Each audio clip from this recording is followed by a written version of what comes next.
You guys will find that you have passions, and having a passion is a gift. I think we all have passions, and you don't get to choose them. They pick you, but you have to be alert to them. You have to be looking for them. And when you find your passion, it's a fantastic gift for you because it gives you direction, it gives you purpose. You could have a job, or you can have a career, or you can have a calling. And the best thing is to have a calling. And if you find your passion, you'll have that, and all your work won't feel like work to you. Many kids and many grown-ups do figure out over time what their passions are. And sometimes we let I don't think it's that hard. I think what happens though sometimes is that we let our intellectual selves overrule those passions. And so that's what needs to be guarded against. My job, one of my jobs as the leader of Amazon, is to encourage people to be bold. And people love to focus on things that aren't yet working. And that's good, it's human nature. That kind of divine discontent can be very helpful. But it's incredibly hard to get people to take bold bets. And you need to encourage that. And if you're gonna take bold bets, they're going to be experiments, and if they're experiments, you don't know ahead of time whether they're going to work. Experiments are by their very nature prone to failure, but a few big successes compensate for dozens and dozens of things that didn't work.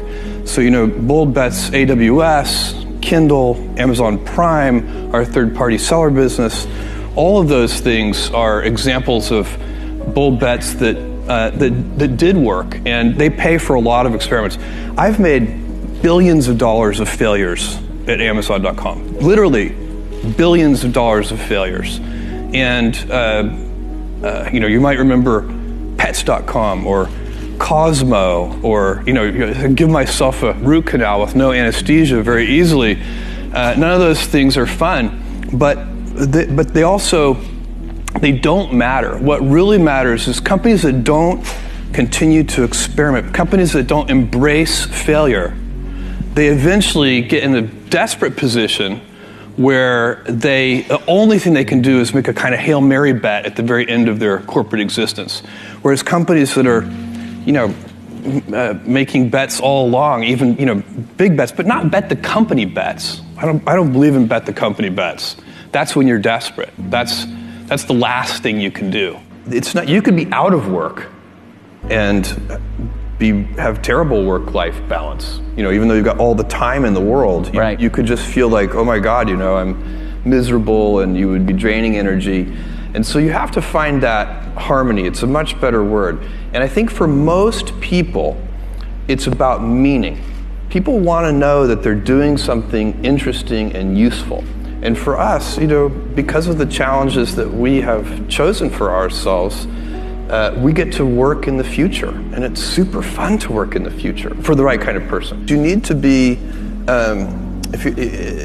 nimble and robust. So you need to be able to take a punch, and you also need to be quick and innovative and doing new things at a high speed. That's the best defense against the future. And you have to always be leaning into the future. If you're leaning away from the future is going to win every time. Never, ever, ever lean away from the future. We all have adversity in our lives. I doubt if you really, if you know somebody, any friend or anybody that you talk to, there's no lack of adversity, and by the way, that's good, because it's what teaches us how to get back up. You fall down, you get back up. It always happens. And you get certain gifts in life, and you want to take advantage of those. But I guess my advice on adversity and success would be to be proud not of your gifts, but of your hard work and your choices. So, you may be, the kinds of gifts you get in life, you might be really good at math. It might be really easy for you. That's a kind of gift. But practicing that math and taking it to the next step, that could be very challenging and hard, and take a lot of sweat.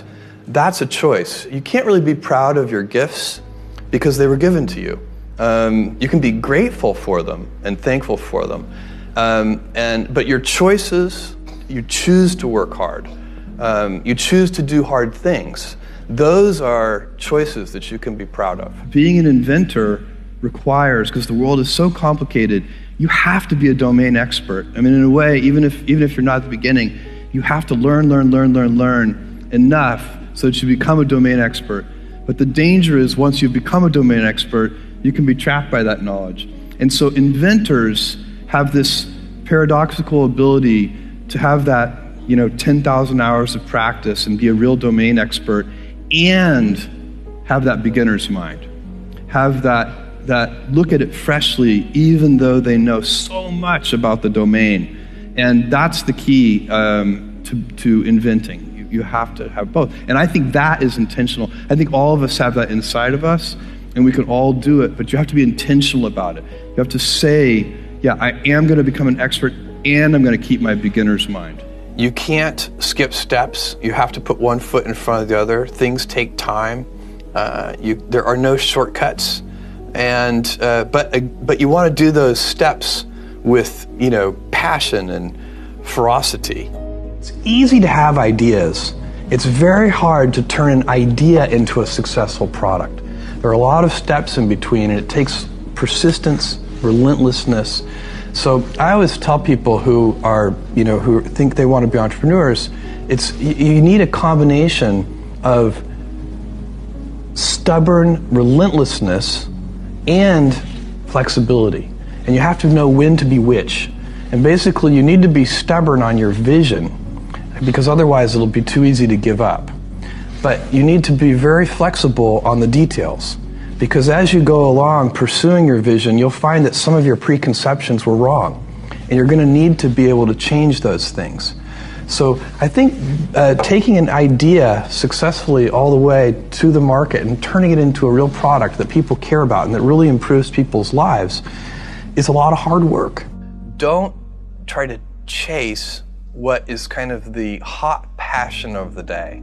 I think we actually saw this, I think you see it all over the place in many different contexts, but I think we saw it in the internet world quite a bit, where at the sort of peak of the sort of internet mania in, say, 1999, you found people who were very passionate about something. They kind of left that job and decided, I'm going to do something in the internet, because it's it was almost like the the 1849 gold rush in a way. I mean, you find that people, if you go back and study the history of the 1849 gold rush, you find that at that time everybody who was within shouting distance of California was, they might have been a doctor, but they quit being a doctor and they started panning for gold. And that almost never works.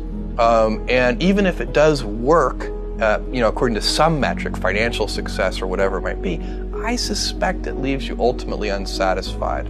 So you really need to be very clear with yourself.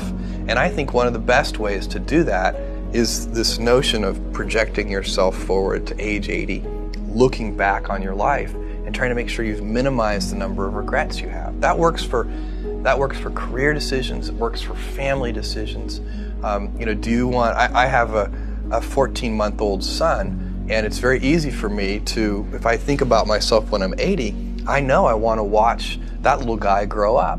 And so I don't want to be 80 and think, shoot, I missed that whole thing, and I don't have the kind of relationship with my son that I wished I had, and so on and so on. So if you think about that, so I guess another thing that I would recommend to people is that they always take a long-term point of view. And I think this is something about which there's a lot of controversy. There's a lot of people, and I'm just not one of them, believe that you should live for the now. I think what you do is you think about the great expanse of time ahead of you and try to make sure that you're planning for that in a way that's going to leave you ultimately satisfied.